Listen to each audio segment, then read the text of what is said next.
Hey, I'm Noelle with Sculp'd.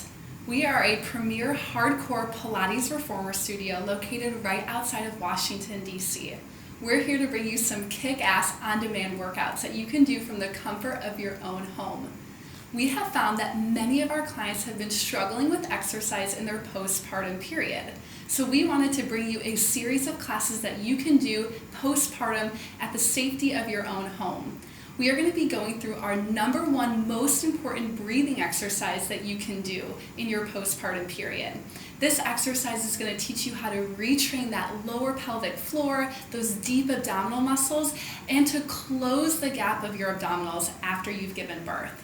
This exercise is something that you can do 1, 5, or even 15 years post-pregnancy to reconnect with those muscles, and it's even something that you can do if you've never even had a baby.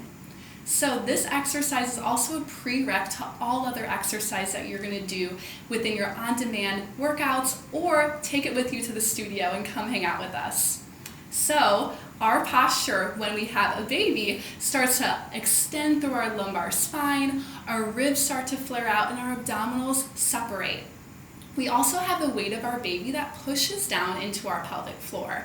So what we need to do is retrain that pelvic floor to lift, close the gap of our abdominal muscles, and really tighten and tone these muscles and lift up in order to feel nice and strong in this area again.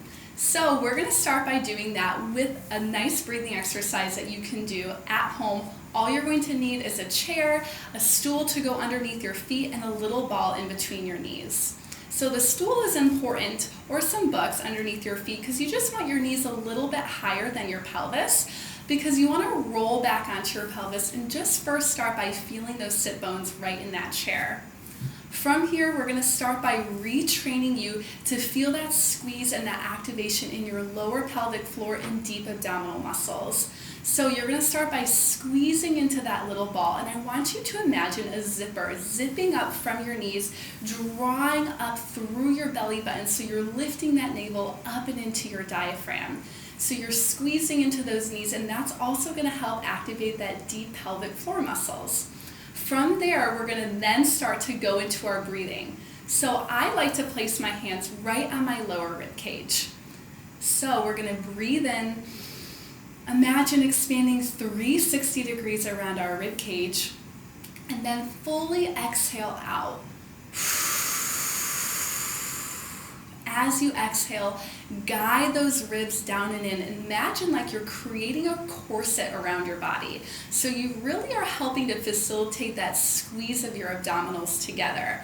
While you do this breathing, you don't want to lose any of those beginning cues that I gave you. So keep pressing those heels down, squeezing that ball together, zipping up that belly button, and holding that. So again, hold all those cues, breathe in, exhale, close those ribs together, keep squeezing that belly up, spread those, press those legs down into the floor, and hold for 2, 3, and 4. Breathe in again.